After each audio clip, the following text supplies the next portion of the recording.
This video essay will be focused on examining the critique of Marx by Arendt in The Human Condition. I will first outline some of Arendt's terminology in describing vita activa, and then I will provide a general overview of Arendt's problem with modernity, specifically the intrusion of the private sphere upon the public sphere. Then I will discuss Arendt's problems with Marx both in the context of her metaphysics and her portrayal of the animal laborants.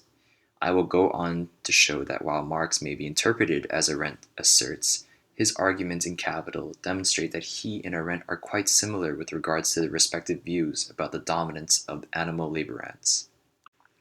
To start, we have Arendt's vita activa, an abstract characterization of the active life which most closely resembles engagement with both the physical world and the people around us. It is broken down into three main categories. Action, which is used to describe activities associated with the plurality of human beings. More on that later.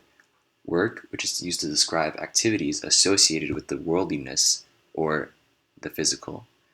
And labor, which is used to describe activities that are mainly biological and required for the survivability of all organisms. Key to our discussion is the partition between the categories of work and labor. To reiterate, Arendt primarily distinguishes between labor and work through their relation to nature. Labor processes are found in all organisms, not just humans. It is cyclic, as it encompasses self-subsisting processes such as consumption and reproduction. Work, on the other hand, is unnatural and differentiates itself among the three categories of vita activa by its tangible end result. It literally encompasses the activity of world building, in which case humans utilize natural resources to construct things that may last far longer than humans ever will.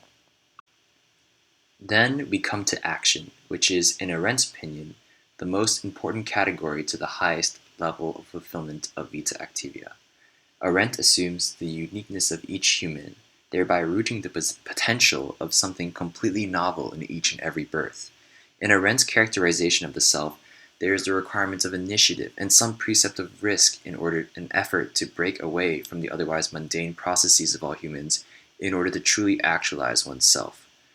This leads us to Arendt's problem with modern society. Arendt observes that the private sphere, containing activities primarily concerned with self-interest, has successfully engulfed the public sphere, which encompasses activities most closely associated with action. In layman's terms, Arendt believes that modern society places too great an emphasis on individual interest, and what was once a space to communicate with others and share in perspectives has devolved into an inward pursuit of earthly desires and subsequently constant laboring. Most notably, we have the rise of consumerism, synonymous with short-term pleasures and conformity, which can be seen to parallel Arendt's characterization of the labor category. Obviously, a society that encourages labor and prevents self-actualization is not at all to Arendt's liking. It is simple then to see how Karl Marx, a pioneer in the formulation of labor value and inspiration to every labor revolution, may clash with Arendt. In texts prior to Capital, Marx has placed a great deal of importance in labor, so much so that Marx asserts labor to be the distinguishing factor between humans and lesser animals. For the purposes of this presentation, we will mainly focus on Arendt's accusation of Marx elevating labor as the highest good, and his failure to fully consider the consequences of emancipating humans from necessity.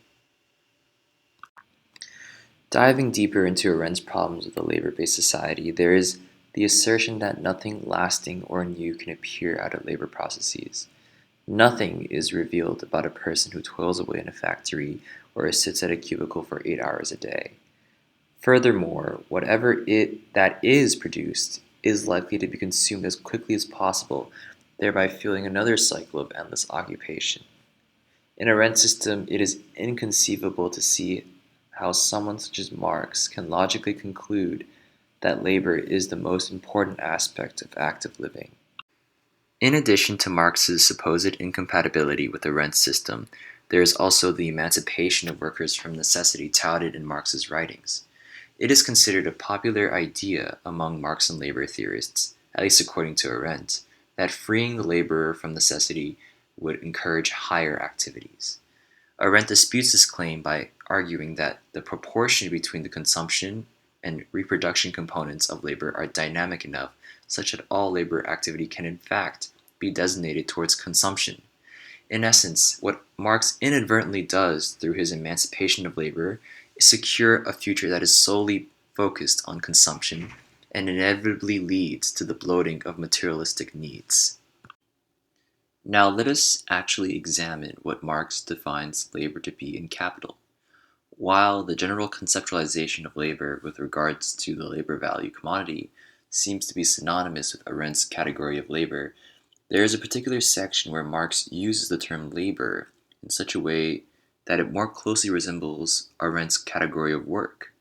In this context, Marx once again tries to differentiate lesser organisms and humans' labor, but with the added caveat that humans imagine their final product before laboring. Since this definition of labor involves a degree of premeditation and also clearly results in a tangible result, we can conclude that Marx is clearly speaking of engaging with the world physically when we're referring to labor, rather than a monotone biological process. How do we reconcile these two definitions of labor that seem so drastically different in Arendt's system of vitae activa? One way is to acknowledge that Marx is more concerned with how labor fits into the current reality of capitalism. From Marx's perspective, to assume that humans can engage with and contribute to the world in a meaningful way is to first assume that the means of production are available to everybody. Otherwise, it is inevitable that the vast majority will be subjected to a labor-based society as described by Arendt. In this manner, Marx would be a proponent of homo faber, which is to a degree better than animal laborans in that there is an opportunity for humans to cooperate distinctively.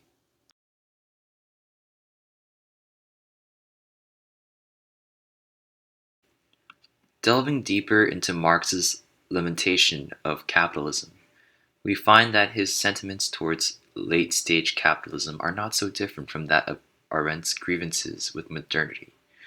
In his discussion of factories, Marx demonstrates a great distaste towards the reduced role of humans in the production process, arguing that the introduction of machines have removed any semblance of mental stimulation from labor.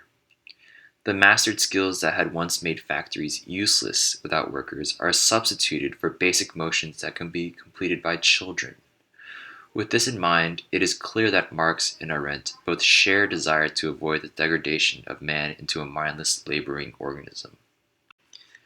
Marx also emphasizes the destruction of the family unit and youth education as a consequence of increased exploitation. The introduction of machinery into factories simplified labor to such a degree that it is possible to employ not just the traditional male laborer, but also children and women. Long working hours and an intensified labor process, combined with the employment of all members of society, completely restricts laborers from ever engaging in activities outside of their occupation. The employment of children in particular both decreases the amount and quality of education received by the youth, thereby further limiting the opportunity for individuals to escape their condition of constant labor. It is easy to see how these observations by Marx correspond to Arendt's assertion of the private sphere invading the public sphere, and that they both share the same concern over the complete nullification of humans' lives outside of labor. Both Marx and Arendt are also similar in their remedy for animal laborans. For Marx, there is the inevitable revolution that will occur due to the massive conglomeration of laborers under a few capitalists. For Arendt, there is always hope for change due to the condition of plurality. It is just a matter of breaking away from the routine and accepting the risk involved in revealing oneself to the world, or in general terms, to think for oneself rather than conform. In both cases, it is entirely up to the initiative of people to change the situation for the better. We can conclude that while Arendt may make fair criticisms of Marx based on other texts he has written, Capital ultimately portrays Marx's opinion of the animal laborans to be extremely similar to that of Arendt. Arendt believes that a labor-based society does not allow humans the opportunity to exercise their plurality and also promotes an unhealthy culture of constant consumption and reproduction, leaving nothing tangible behind. Marx, while not exactly contemplating the human condition to the same depth as that of Arendt, demonstrates that he too finds something extremely distasteful about a labor-centric society.